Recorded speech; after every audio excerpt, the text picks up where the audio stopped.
ఒక డిసిప్లిన్ అనేది ఏర్పడుతుంది. సకాలంలో పంట రుణాలు చెల్లిస్తే ప్రభుత్వం ఆ వడ్డీని ప్రభుత్వమే కడుతుంది అని ఒక నమ్మకం రైతులకు ఈరోజు మనం జరిగే ఈ కార్యక్రమం ద్వారా రైతులకు ఒక ఆత్మవిశ్వాసం కలగజేస్తాం.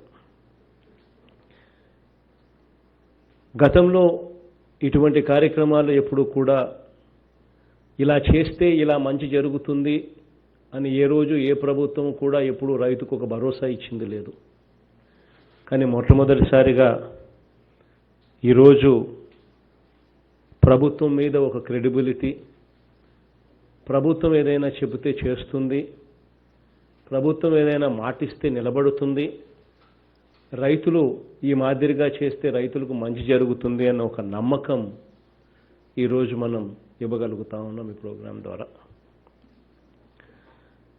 దాదాపుగా ఈ నెలాఖరుకు మనందరి ప్రభుత్వం అధికారాన్ని చేపట్టి దాదాపుగా 1.5 సంవత్సరం అవుతుంది. ఈ 18 నెలల కాలంలో ఈ నెలాఖరు దాకా లెక్కేస్తే మేనిఫెస్టో అంటూ ఒకటి ప్రజలకు చూపించి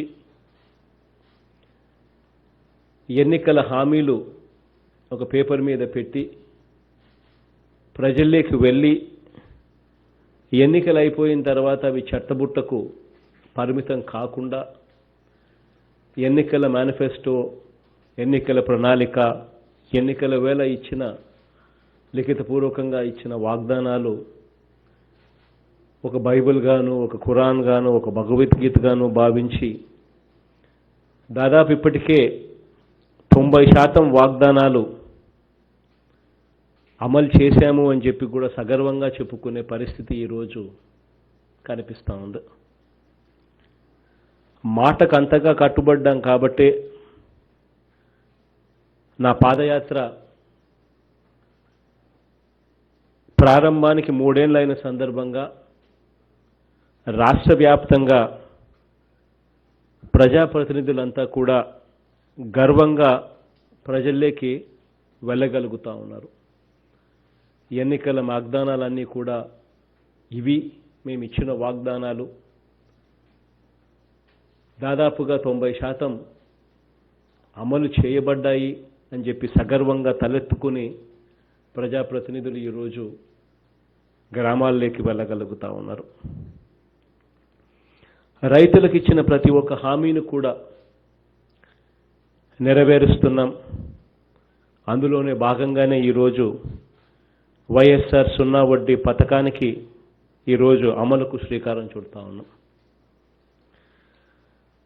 రైతు భరోసా కేంద్రాలు ఏర్పాటు చేస్తామని ఎన్నికల వేళ చెప్పకపోయినా కూడా రైతుల బాగు కోసం ఇది ఎంత అవసరమో గమనించి ఈ కార్యక్రమానికి రైతు భరోసా కేంద్రాలను తీసుకురావడం జరిగింది ప్రతి గ్రామంలో కూడా. నవరత్నాల్లో మొట్టమొదటి వాగ్దానమైన రైతు భరోసాను 12,500 నుంచి 13,500కు పెంచి 4 ఏళ్ళు కాదు 4 ఏళ్ళు ఇస్తామన్న చెప్పింది 5 ఏళ్లకు వర్తింపజేస్తా ఉన్నాం. వరుసగా 2వ ఏడాది కూడా రైతు భరోసా సొమ్మును నేరుగా బ్యాంకు ఖాతాల్లోనే జమ చేయగలిగామని సగర్వంగా చెప్పగలుగుతున్నాను. ఈ సందర్భంగా దేవుడి దయతో మీ అందరి చల్లని దీవెనతో చేయగలుగుతా ఉన్నామని కూడా సగర్వంగా చెప్తా ఉన్నాం. దేశ చరిత్రలో కనీ విని ఎరగని విధంగా రాష్ట్రంలో దాదాపుగా ప్రతి 3 కుటుంబాలలో ఒక కుటుంబానికి, అంటే దాదాపుగా 50 లక్షల పైచిలకు పైగా మందికి రైతు భరోసా సొమ్మును అందించగలిగాం. ఈరోజు సకాలంలో పంట రుణాలు చెల్లించిన 14,58,000 మంది రైతులకు 0 వడ్డీ వర్తింపజేసేలా వారు కట్టాల్సిన వడ్డీని ప్రభుత్వమే కట్టే పథకం కింద వారి ఖాతాల్లోనే 2019 ఖరీఫ్ పంటకు సంబంధించి 510 కోట్ల రూపాయల వడ్డీ రాయితీని వైఎస్ఆర్ సున్నా వడ్డీ పథకం కింద నేడు జమ చేస్తా ఉన్నాం. రైతు భరోసాగా పెట్టుబడి సాయం అందించడంతో పాటు బ్యాంకు రుణాలు సకాలంలో చెల్లిస్తే వడ్డీని కూడా నేరుగా రైతుల ఖాతాల్లోకే జమ చేస్తున్న రైతు పక్షపాత ప్రభుత్వం అని కూడా గర్వంగా కూడా చెప్పగలుగుతా ఉన్నాం. భారతదేశ చరిత్రలో మన ప్రభుత్వం మాత్రమే ఈ మాదిరిగా చేస్తూ ఉందని కూడా గర్వంగా నేను చెప్పగలుగుతా ఉన్నా. గతంలో ఏం జరిగిందో రైతులందరికీ మనందరికీ కూడా చూశాం. రైతులందరికీ ఇంకా బాగా నష్టపోయిన పరిస్థితుల్లో తెలుసుకున్న పరిస్థితులు కూడా గమనించాం. రుణమాఫీ వాగ్దానం ఎలా చేశారో, ఎలా అటకెంకిచ్చారో మనం అంతా కూడా గమనించాం. అది చేస్తారని రుణాలు కట్టని రైతులు చివరికి సున్నా వడ్డీకి కూడా అర్హత కోల్పోయారు. ఆ భారం రైతులే భరించాల్సి వచ్చింది. 2014-15, 2015-16లో అయితే ఆ రుణమాఫీ అవుతుందేమో అన్న ఆశతో రైతులు డబ్బులు కట్టకపోయినందువల్ల వడ్డీలు కూడా ప్రభుత్వమే కడుతుంది అని ఆశించి అది కూడా నిరాశ మిగిలింది. అలా ఎదురు చూసిన రైతులకు నిరాశ మిగలగా పోనీ ఆ తర్వాత అయినా కూడా గత ప్రభుత్వం సున్నా వడ్డీ కట్టిందా అని చెప్పి చూస్తే 2014-15, 2015-16 రైతులు కట్టక 2017 నుంచి 2019 వరకు 3 ఏళ్లు గత ప్రభుత్వం సున్నా వడ్డీ మీద పెట్టిన బకాయిలు చెల్లించక ఏకంగా 1180 కోట్ల రూపాయలు రైతుల మీద భారం పడితే రైతుల మీద బాధ్యతతో మమకారంతో ఆ బకాయిలన్నింటినీ కూడా మన ప్రభుత్వమే చెల్లించింది అని కూడా గర్వంగా నేను చెప్పగలుగుతా ఉన్నాను.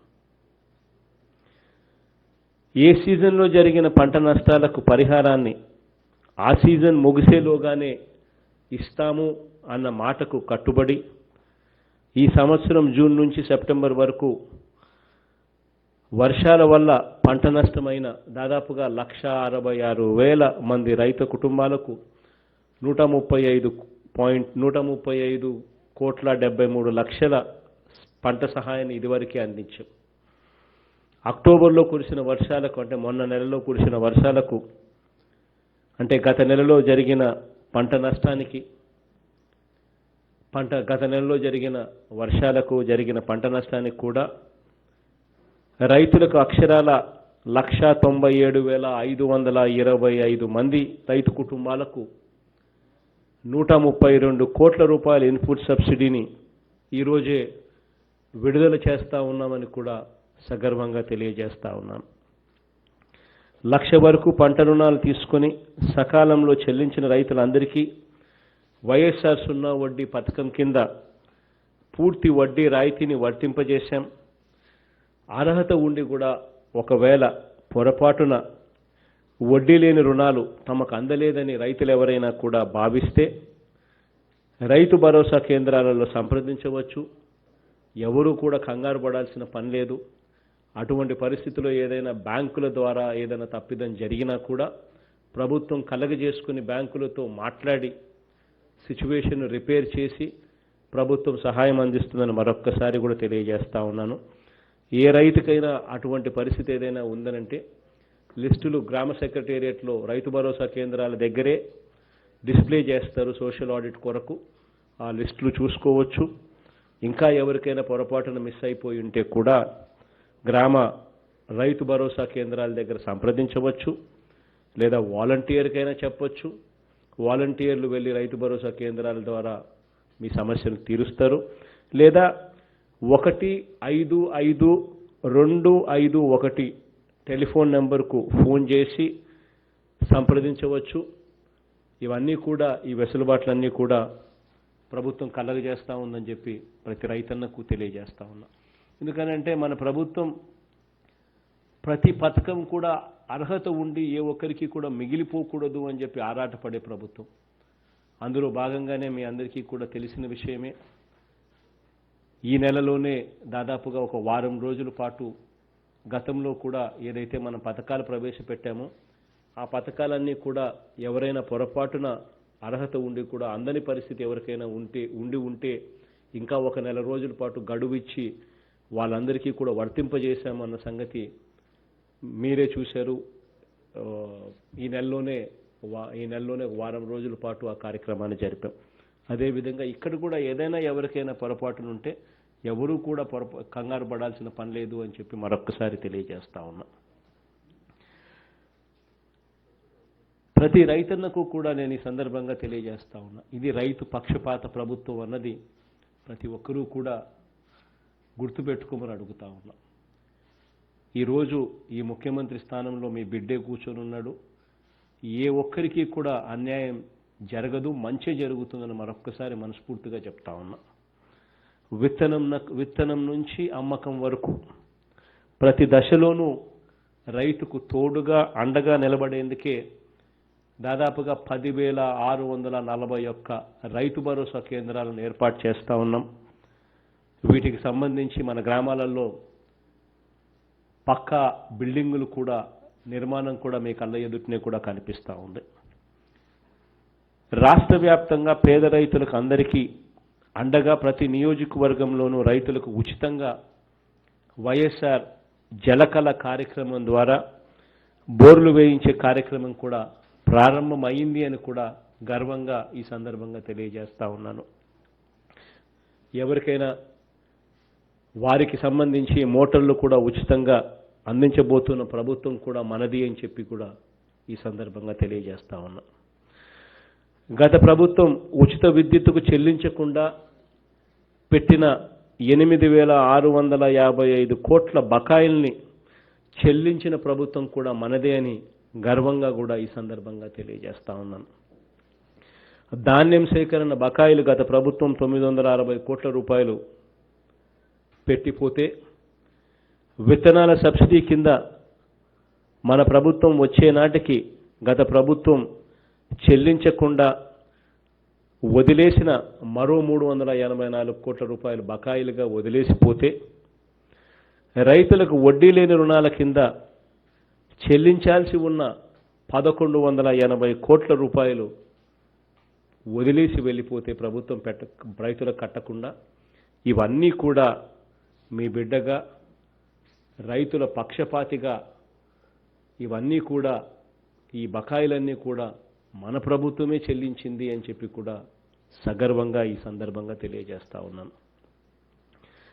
రైతులకు 9 గంటల పాటు ఉచితంగా పగటిపూటే విద్యుత్ ఇచ్చే కార్యక్రమానికి శ్రీకారం చుట్టడం కోసం అడుగులు ముందుకు వేస్తే అలా చేయాలనుకున్నా కూడా చేయలేని పరిస్థితి రాష్ట్రంలో ఉంది.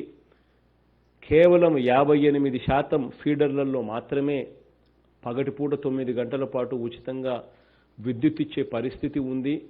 మిగిలిన 42% ఫీడర్లలో చేయాలనుకున్నా చేయలేని పరిస్థితి. 1,700 కోట్ల రూపాయలు ఖర్చు చేస్తే తప్ప అని చెబితే ఆ 1,700 కోట్ల రూపాయలు కూడా మన ప్రభుత్వం చిరునవ్వుతోనే ఖర్చు చేసి ఈరోజు దాదాపుగా 90% పైచిలుకు ఫీడర్లలో ఇప్పటికే పగటిపూటే 9 గంటల నాణ్యమైన ఉచిత విద్యుత్ ఇచ్చే పరిస్థితిలోకి తీసుకుని రాగలిగామని చెప్పి కూడా గర్వంగా చెప్తా ఉన్నా. ఈ నెలాఖరు లోపల బహుశా మిగిలిన 10% కూడా కంప్లీట్ అవుతాయని అధికారులు చెప్తా ఉన్నారు. రైతుల తరపున బీమా ఇన్సూరెన్స్కు సంబంధించి బీమా ప్రీమియం కూడా పూర్తిగా రైతుల తరపున మన ప్రభుత్వమే చెల్లిస్తూ ఉందని చెప్పి కూడా ఈ సందర్భంగా గర్వంగా కూడా తెలియజేస్తా ఉన్నా. 2019లో ఖరీఫ్కు సంబంధించి రైతులు కేవలం ₹1 మాత్రమే ఇన్సూరెన్స్ ప్రీమియంగా రైతు చెల్లిస్తే రాష్ట్రంలో రైతులందరి తరపున కట్టాల్సిన దాదాపుగా 1000 చిల్లర కోట్ల రూపాయలు, రైతుల తరపున 506 కోట్లు, ప్రభుత్వం మళ్ళీ కట్టాల్సిన 524 కోట్లు, రెండు కలిపితే దాదాపుగా 1031 కోట్ల రూపాయలు మన ప్రభుత్వమే చెల్లిస్తోందని కూడా ఈ సందర్భంగా తెలియజేస్తా ఉన్నాను. ఈ ఇన్సూరెన్స్ సొమ్మును, ఈ క్లెయిమ్ను దాదాపుగా 1800 కోట్ల రూపాయలు రేపు నెల డిసెంబర్లో చెల్లించేట్టుగా రేపు నెల డిసెంబర్లో కార్యాచరణ కూడా చేస్తూ ఉన్నాము అని చెప్పి కూడా ఈ సందర్భంగా గర్వంగా కూడా చెప్తా ఉన్నాం. 13 జిల్లాలలో జిల్లా స్థాయి డిస్ట్రిక్ట్ అగ్రి ల్యాబ్స్ను ఏర్పాటు చేయడమే కాకుండా మొత్తంగా రాష్ట్ర వ్యాప్తంగా 147 ఇంటిగ్రేటెడ్ అగ్రి ల్యాబ్లను కూడా ఏర్పాటు చేయడం, విత్తనాలు, పురుగుల మందులు, ఎరువులను ఇవన్నీ కూడా రైతు భరోసా కేంద్రాల ద్వారా ముందుగానే నాణ్యత పరీక్షలు నిర్వహించి రైతులకు అందిస్తా ఉన్న ప్రభుత్వం కూడా మనది అని చెప్పి కూడా సగర్వంగా తెలియజేస్తా ఉన్నాను. వీటిలో అన్నిటిలో కూడా ఇవన్నీ కూడా ఎప్పుడూ కూడా గతంలో జరగల. రైతు భరోసా కేంద్రాల ద్వారా నాణ్యతను నిర్ధారించి రైతులకు మంచి చేసే కార్యక్రమం. వీటికి సంబంధించి ఇంకా ఏదైనా చిన్న చిన్న టీచింగ్ ప్రాబ్లమ్స్ ఏదైనా ఉంటే కూడా అధికారులందరికీ కూడా ఆదేశాలు ఇవ్వడం జరిగింది. Third party inspection, third party verification కూడా పెట్టిద్దాము. థర్డ్ పార్టీ వెరిఫికేషన్ చేయించి క్వాలిటీ మీద సస్టైనబుల్ లెవెల్లో క్వాలిటీ మానిటరింగ్ జరిగేట్టుగా చర్యలు తీసుకోండి అని చెప్పి కూడా అధికారులకు తెలియజేస్తా ఉన్నాను. ఈ సందర్భంగా కూడా ఈ దిశగా అడుగులేమని చెప్పి కూడా అదే అధికారులకు కూడా తెలియజేస్తా ఉన్నాను. 2019 నుంచి 2020లో నేరేడు సంవత్సరం అంటే దాదాపుగా 15,000 కోట్ల రూపాయలతో వరి ధాన్యం కొనుగోలు చేయడంతో పాటు కోవిడ్ సమయంలో కూడా రైతులకు అండగా నిలబడుతూ మొక్కజొన్న, సజ్జ, పొగాకు, ఉల్లి, పసుపు, టొమాటో, అరటి, బత్తాయి ఇటువంటి పంటలన్నీ కూడా కొనుగోలుకు అక్షరాల 3,200 కోట్ల రూపాయలు ఖర్చు చేసిన ప్రభుత్వం మనది అని చెప్పి కూడా గర్వంగా తెలియజేస్తా ఉన్నాం. పత్తి కొనుగోలు కోసం మరో 666 కోట్ల రూపాయలు ఖర్చు కూడా చేయడం కూడా జరిగింది అని కూడా తెలియజేస్తా ఉన్నా. ఈ నెలలోనే ఈ నెల 26వ తారీఖున అమూల్ ద్వారా రైతులకు ఇంకా అడిషనల్ ఇన్కమ్ అక్క చెల్లెమ్మలకు క్రియేట్ చేయాలి అనే ఉద్దేశంతో గ్రామాలలోనే అమూల్తో టైఅప్ చేసుకుని పాల సేకరణ కోసం ఫస్ట్ ఫేజ్ కింద ఈ నెల 26న 3 జిల్లాలలో ఈ నెల 26న స్టార్ట్ చేస్తా ఉన్నాం. ప్రకాశము, చిత్తూరు, కడప ఈ 3 జిల్లాలలో ఈ నెల 26న ఫస్ట్ ఫేజ్ కింద స్టార్ట్ చేస్తున్నాం. దీని తర్వాత మిగిలిన జిల్లాలకు కూడా విస్తరణ చేపట్టే కార్యక్రమం కూడా చేస్తాం. దీనికోసం ఆల్మోస్ట్ 9,800 బల్క్ మిల్క్ చిల్లింగ్ యూనిట్స్ను కూడా ఆర్బీకేల పక్కన పెట్టడం కూడా జరుగుతూ ఉంది. మీ కళ్ళ ముందరనే అది కూడా కన్స్ట్రక్షన్ కూడా కనిపిస్తూ ఉంది. రైతు శ్రమ, రైతు అవసరాలు తెలిసిన ప్రభుత్వంగా రాష్ట్ర చరిత్రలోనే కాకుండా 29 రాష్ట్రాల చరిత్రలో కూడా ఎన్నడూ ఏ ప్రభుత్వం చేయనంతగా దేవుడి దయతో రైతులకు తోడుగా నిలబడగలుగుతున్నామని చెప్పి కూడా ఈ సందర్భంగా తెలియజేస్తున్నాం. దేవుడు ఇంకా గొప్పగా దీవించాలని, రైతులకు ఇంకా మంచి చేసే అవకాశం దేవుడు ఇవ్వాలని, మీ అందరికీ ఇంకా మంచి జరగాలని మనసారా కూడా కోరుకుంటూ ఈ కార్యక్రమానికి ప్రారంభం చేస్తా ఉన్నాం. అధిక వర్షాల వల్ల నాణ్యత దెబ్బతిన్న వరి, వేరుశనగ పంటలను కూడా కొనుగోలు చేసి రైతులను ఆదుకోవాలని ఇప్పటికే అధికారులకు ఆదేశాలు కూడా జారీ చేయడం కూడా జరిగిందని చెప్పి కూడా మీ అందరికీ కూడా తెలియజేస్తా ఉన్నాను. ఎవరికి ఎటువంటి సమస్య వచ్చినా కూడా ఈ టెలిఫోన్ నెంబర్ ఇంతకు ముందు నేను చెప్పడం జరిగింది. ఆ టెలిఫోన్ నెంబర్కైనా చేయొచ్చు, రైతు భరోసా కేంద్రాలలో సంప్రదించవచ్చు. అన్ని రకాలుగా ఈ ప్రభుత్వం మీ బిడ్డ తోడుగా ఉంటాడని మరొక్కసారి తెలియజేస్తూ ఈ కార్యక్రమాన్ని ప్రారంభిస్తా ఉన్నాం. Thank you sir. సార్ ఒక్క ఇప్పుడు నిమిషం.